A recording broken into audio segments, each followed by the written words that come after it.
शेवटचे 7 दिवस. आता मिड टर्मला फक्त 7 दिवस राहिले आणि जर या 7 दिवसात पण प्रॉपर प्लॅनिंग झाली नाही, तर बस याच्यासारखी सगळे तुमच्या पर्सेंटेजची चितात जळणार आहे. म्हणून आता माझं ऐका. लास्ट वीकमध्ये काय करायचं आहे, पेपरला कशी प्रिपरेशन करायची आहे, सर्व मी सांगतो. चला सुरू करूया. सगळ्यात पहिली गोष्ट, पॉसिबल आणि रिअलिस्टिक गोल सेट करा.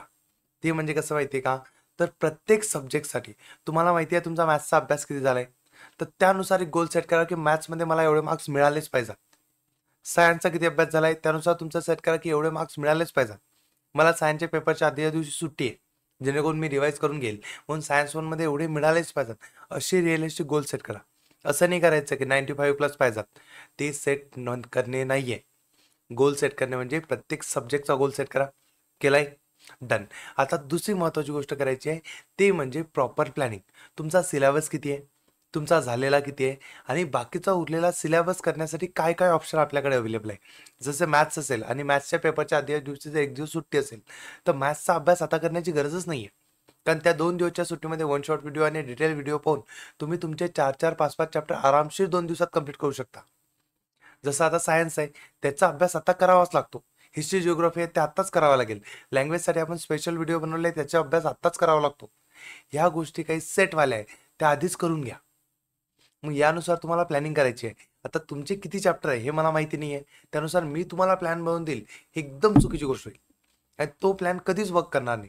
म्हणून तुम्ही तुमचा डिसाईड करा की तुमचं बाकी किती आहे, झालं किती आहे. कारण बरेचसे स्टुडंट असे आहे ज्यांचं सगळं काही झालं आहे, आता जस्ट रिव्हिजन बाकी आहे. आणि बरेचसे स्टुडंट असे आहे की ज्यांचं अजून सुरुवात पण झालेली नाही आहे. मग ज्यांची सुरुवात पण नाही झालेली आहे, हीच वेळ आहे बेटा. आत्ताच तयार कर, आत्ताच सेट कर आणि आत्तापासून कामाला लाग. आत्ताही प्रिपरेशन करायला बसले आणि तुमची जर नॉर्मल कॅपॅसिटी आहे, तर तुम्ही 85+80+ इझिली जाता. आणि आता जर 85+ गेलं तर बोर्ड एक्झाममध्ये तो आकडा 90 क्रॉस होतो. जर तो आत्ताच जर 65-70वर जर अडकला ना, आयुष्यभर पुढे जाणार नाही. म्हणून गोल सेट करा आणि कामाला लागा. आता बोलू आपण प्रत्येक सब्जेक्टसाठी. जसं मॅथ्स, तुम्हाला चेक करा एक्झामच्या आधीच्या दिवशी सुट्टी आहे का? आहे. मॅथ 1ला आहे की मॅथ 2ला आहे? मग ज्या सब्जेक्टला सुट्टी असेल तो राहूच दे आता. करूच नका. तो एक्झामच्या आधीच्या दिवशी करूनच घेऊ. होऊन जाईल तो. कोणताही सब्जेक्ट असो. बट सायन्स नाही. सायन्स एका दिवसात पॉसिबल नाहीये. म्हणून तो सायन्सचा जर असेल तर काही काही क्वेश्चन आतापासून करत घ्या. दुसरी गोष्ट, जसे जे सब्जेक्ट आहे लाईक कोणते, मॅथ्स आणि सायन्स यांचे वन शॉट व्हिडिओ पण काम भागते का? लाईक सायन्सचं होऊन जाते, आपले वन शॉट व्हिडिओ कॅपेबल आहे. बट मॅथ्सचे नाही आहे, तर मॅथ्सचं डोंट वरी. तुम्हाला जर असं वाटत असेल मॅथ्सचा काहीच अभ्यास झाला नाही, तर आपले डिटेलवाले व्हिडिओ पहा. आणि जर वाटतंय की मॅथ्सचा थोडा थोडा अभ्यास झालाय आणि एक्झामच्या आधीच्या दिवशी केल्यानंतर होऊन जाईल, तर डोंट वरी. मी एक 8 तासाचा डिटेल रिव्हिजन व्हिडिओ टाकणार आहे. तो एक्झामच्या आधीच्या दिवशी पाहायचा. त्यात सगळे IMP क्वेश्चन मी घेईल, ते जस्ट मी जसे सोडवतो तसेच माझ्यासोबत सॉल्व्ह करा. तुमचा अभ्यासाचं होऊन जाईल. आता राहिले सब्जेक्ट हिस्ट्री जिओग्राफी, 7-7 चॅप्टर तुम्हाला आहे, तर त्याच्यापैकी तुमचे किती झालेले आहे? Okay, done. मग एवढे चॅप्टर झालेले आहेत, तर आता बाकीचे उरलेले तुमचे होतील का? होतात. नसतील होत तर एका सब्जेक्टचं कंप्लीट तरी करा.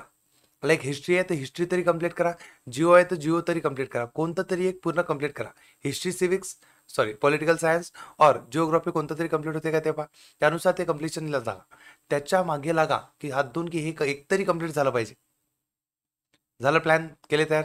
आता लँग्वेजसाठी काय करायचं, लँग्वेजसाठीचा डिटेल व्हिडिओ मी टाकलाय. लँग्वेजला एवढं लोड नाही आहे आणि तुम्ही जर आतापर्यंत बाकी सब्जेक्टचा काहीच अभ्यास केला नसेल, मॅथ्स, सायन्स, हिस्ट्री, जिओग्राफी, तर लँग्वेजकडे लक्ष देऊ नका. लँग्वेजचं नंतर करू. लँग्वेजचं पेपरच्या आधीच्या दिवशी मी सांगेल तेवढं कर्जा, बाकी काही टेन्शन घेऊ नका. कारण लास्ट 7 डेज आहे. यातील एक मेन महत्त्वाचा आहे आणि याच्यामध्ये एक महत्त्वाची गोष्ट येईल, तो म्हणजे दसरा.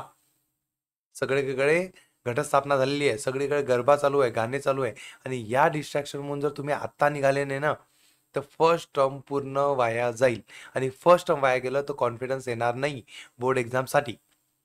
आणि जो कॉन्फिडन्स तुमचा आहे तो खराब होईल, ते वेगळं. म्हणून आत्ताच सांगतोय, या गोष्टीतून बाहेर पडा, गोल सेट करा आणि मी काम देईल नंतरच तुम्ही करसान, याच्या मागे लागू नका. ते 45 डे चॅलेंज होतं तुम्हाला सवय लावण्यासाठी. तुमची सवय लागली आहे 30 दिवसात. आता गरज आहे तुम्हाला स्वतः प्लॅन बनवण्याची. प्रत्येक वेळेस कोणी बाहेरून येऊन प्लॅन बनवून नाही देणार आहे. म्हणून स्वतःचा प्लॅन स्वतः बनवा. त्याला वेळ द्या 1 तास बनवायला आणि ते झालं की त्याला चुपचाप फॉलो करा. डेली परत परत प्लॅन चेंज करायचे नाही. एकदा बनलाय कंटिन्यू चालू आहे 7 दिवसापर्यंत. आता टाइमपास नाही. समजलंय? राहील गोष्टी लक्षात. मग हा एवढाच व्हिडिओ आहे. बट यांनी जे सांगितलंय त्या गोष्टी कामाच्या आहे, की स्वतःवर विश्वास ठेवा. स्वतःसाठी प्लॅन स्वतः बनवा. मी सांगितलंय कसे बनवायचे आहेत. चलो, मग तुम्ही अभ्यासाला लागा. मी पण तुमच्यासाठी व्हिडिओ बनवायला सुरुवात करतो. तुम्हाला कोणत्याच व्हिडिओची कमी पडणार नाही. मराठी, हिंदी, इंग्लिशपासून तर मॅथ्स, सायन्स, हिस्ट्री, जिओग्राफीपर्यंत सगळे व्हिडिओ मी टाकणार आहे. तुमच्या एक्झामच्या आधीच्या दिवशी चॅनलवरती यायचं. एक्झामच्या आधीच्या दिवशी तुमचा व्हिडिओ तयार असेल म्हणजे असेल. डोंट वरी. चलो, फिर मिलते हैं कल. कल लेक्चर है अपना, तब मिलते हैं. चलो bye, thank you so much.